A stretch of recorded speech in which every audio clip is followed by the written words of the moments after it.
Evening டிஃபனில் வந்து வடகறி பார்க்க போகிறோம். வடகறிக்கு தேவையான பொருட்கள் வந்து எண்ணெய், சோம்பு கொஞ்சம், வந்து முழு சோம்பு கொஞ்சம், தூள் சோம்பு கொஞ்சம், வெங்காயம், தக்காளி, பச்சை மிளகா, கருவேப்பிலை, இஞ்சி பூண்டு பேஸ்ட்டு, அதுக்கப்புறம் கடலப்பருப்பை ஊற வச்சு அரைச்சி இப்போ வந்து இட்லி தட்டில் வேக வச்சு வச்சுருக்கேன் ஃப்ரெண்ட்ஸ்.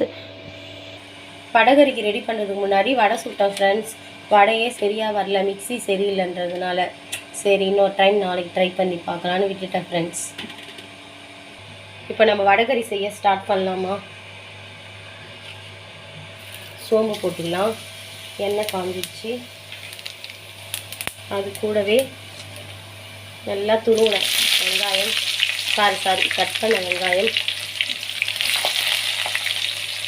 நல்லா பிரியாணிக்கு கட் பண்ணுற மாதிரி வெங்காயத்தை வடகறிக்கு அது மாதிரி தான் கட் பண்ணிடுவேன் ஃப்ரெண்ட்ஸ். மேலே அடிக்கும், பச்சை மிளகா போட்டால் டப்பு நம்மளும் அடிக்கும். அதனால் பச்சை மிளகா போட்டு இதெல்லாம் போட்டு நல்லா வதக்கலாம் ஃப்ரெண்ட்ஸ். இஞ்சி பூண்டு போட்டு வந்து தக்காளி போட்டு நல்லா வதக்கிட்டோடனே கடைசியாக ஆட் பண்ணிக்கலாம் ஃப்ரெண்ட்ஸ். இது போட்டால் வந்து கடாயிலே ஊற்றிக்கும்.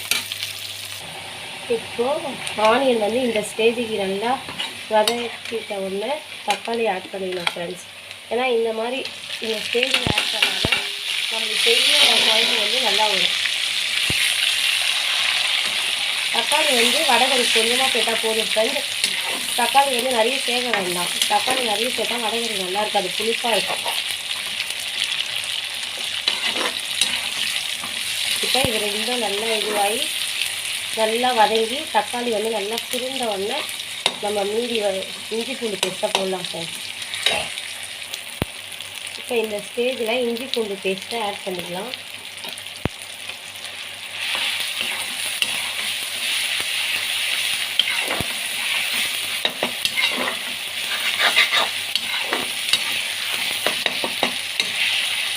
அப்படியே தக்காளிலாம் அப்படியே நெசுக்கி விடலாம் ஃப்ரெண்ட்ஸ்.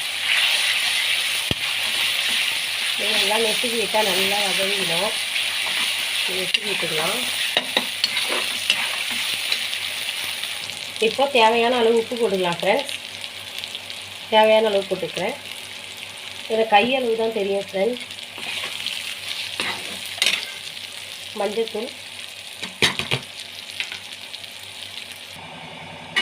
தண்ணி ஊற்றி கொஞ்சமாக 1 டீஸ்பூன் மிளகாத்தூள் போட்டு வச்சுருக்கேன் ஃப்ரெண்ட்ஸ். இது நல்லா கொதிக்கிட்டோம். கொதி வந்தவுடனே நம்ம அந்த கடலப்பருப்பை உதுத்து வச்சு வடகறி வச்சுருக்கோம்ல, வடை தட்டி வச்சுருக்கோம்ல, அதை நல்லா உதுத்து போட்டுக்கலாம் ஃப்ரெண்ட்ஸ்.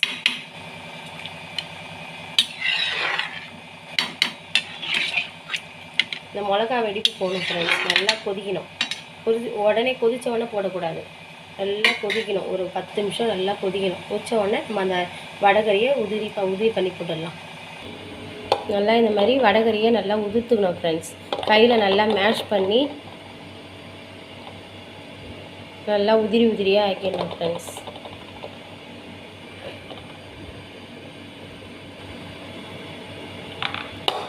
கையில் நல்லா உங்களுக்கு உதிரியாக வரலைன்னா என்ன பண்ணணும், இதை ஆற வச்சுட்டு அந்த இட்லி மாதிரி இருக்குல்ல, இட்லி மாதிரி ஒன்றா எடுத்து கொஞ்சம் லைட்டாக இந்த மாதிரி ஒன்றும் அதிகமாக போட்டுக்கின்னு மிக்சியில் போட்டு லைட்டாக பல்ஸ் மூடில் லைட்டாக அரைச்சிக்கிட்டால் ரொம்ப பொடியாக வந்துடும் ஃப்ரெண்ட்ஸ். அதை எடுத்து அப்படியே நம்ம போட்டு கலரி குழம்பு இறக்கிடலாம் ஃப்ரெண்ட்ஸ்.